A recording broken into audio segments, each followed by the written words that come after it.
Hello, I'm Isobel Cole, and this is my submission for Task 1, Activity 1 of Ethics and Professional Responsibility. The situation is that Devi, my client, has found out that her aunt Marley, who is a solicitor, has fraudulently obtained a mortgage over their home unit, which they inherited from their deceased parents. The people involved are my client Devi and her aunt Marley, as well as Fortune First Bank, which is the bank that loaned the money to Marley, and Marcus, who is Marley's son.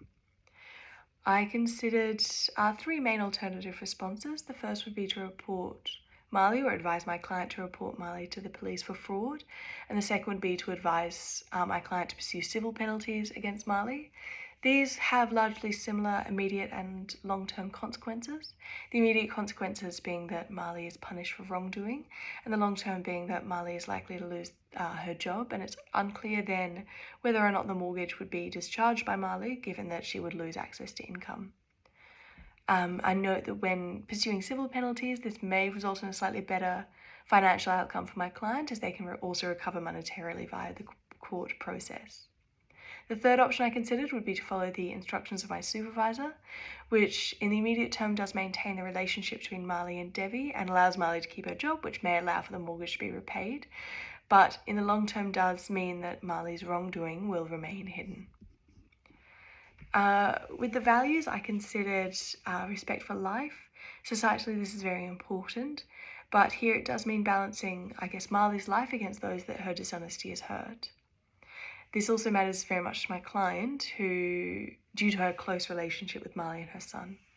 I then considered justice, which again is very important societally, as there's a very inherent sense for justice and injustice, which I also share, and this tends towards revealing wrongdoing. However, this is not in my client's best interest, as she doesn't want to jeopardize her relationship with her aunt and actually benefits from her aunt keeping her job, which requires the wrongdoing not to be exposed. There's a similar consideration for fairness, and finally for covenantal integrity.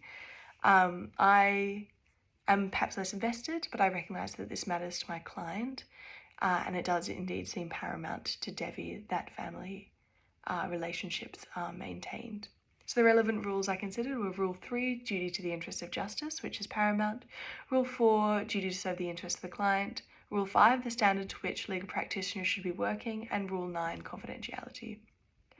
When I considered what kind of lawyer I wanted to be, as I stated earlier, for me justice is very paramount, and I tend towards honesty and bringing things to light to be judged fairly rather than letting things go unaddressed. So here that would be bringing Marley's actions to light. However, despite my strong desire for, that straightforward justice, my thoughts were actually shaped by my discussion with my partner for this exercise, who is Teresa Martina. Her point of view is that we shouldn't report Marley's actions, as we're under no obligation to do so, and to do so would risk breaking Rule 9, confidentiality. She held the wishes of the client as paramount and noted especially the client's desire to preserve her family.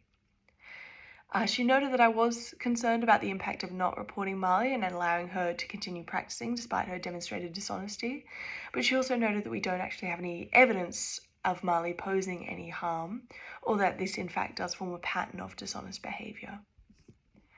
Taking that into account, I modified my inherent position to lean more, in what is best for my client within the bounds of my role as her legal advisor. I would, of course, instruct her of all of her options, including pursuing something like a civil conviction. However, I would have to include that starting by pursuing the steps detailed by my superior appears to be the best option, both to ensure that the mortgage is repaid while also satisfying her desire to preserve her relationship with her aunt. I would note, however, that it's important to ensure that other remedies do not become barred by, for example, time, so that if the situation does change in the future, these other remedies can still be pursued.